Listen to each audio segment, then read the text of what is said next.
اهلا بيكم. ازيكم عاملين ايه؟ يا رب تكونوا بخير. النهارده هنتكلم عن زيت اليو من اوريفليم. ده ريفيو عنه.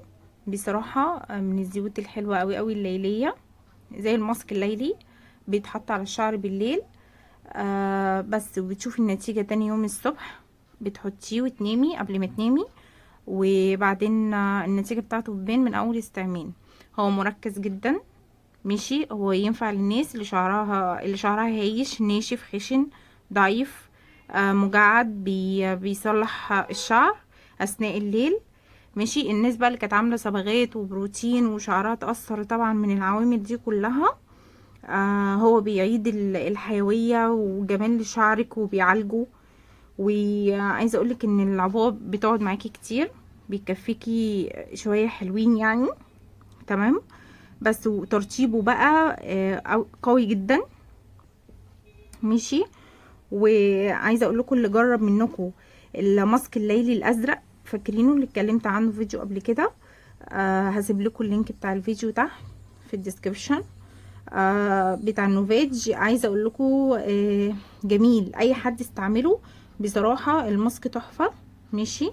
فده عامل زيه، ده بيتحط برضو ماسك، يعني يعتبر زي نفس الفكره بتاعه الماسك الليلي، بس ده للشعر. تمام. بس هو مكون من زيت الارجان. طبعا كلنا عارفين زيت الارجان وفوائده. بيصلح الشعر وبيقوي الشعر وبيغذيه، ماشي. وزيت الزهور اللي بيجدد سطح الشعر والتقصف والهيشان. تمام.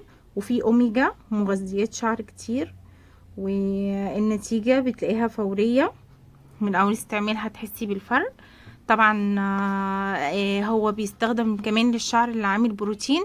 ده عن تجربة، يعني بصراحة حلوة قوي قوي مع الشعر اللي فيه بروتين. تمام. بس يعني يستحق التجربة. كل الناس بقى اللي جربته تقولي من خلال تجربتها مع زيت اليو. تمام. انا بس اخر حاجة عايزة اوريكم القوام بتاعه. هو اصلا زيت، بس هو مش زيت، يعني هو عامل زي السيرم. بس ده القوام بتاعه، ده القوام بتاعه خفيف، يعني مش زيت بقى، ومش بيخلي الشعر يبقى لزج مثلا او كده. لا، هو عامل زي السيرم بالظبط، كأنك مش حاطه حاجه يعني على شعرك. خفيف خفيف قوي على الشعر. الناس اللي مش بتحب الزيوت اللي بتقعد تلزق كده في الشعر، او تخلي الشعر يبقى ملزق في بعضه. بس تمام. هو جميل قوي ويستحق التجربه. الناس اللي جربته تقولي في الكومنتات رايكم عنه. وانتظروني في ريفيو جديد من ريفيوهات اوريفليم. ولو حابين اتكلم عن حاجه معينه في اوريفليم ابعتولي في الكومنتات. تمام. ماشي. السلام عليكم.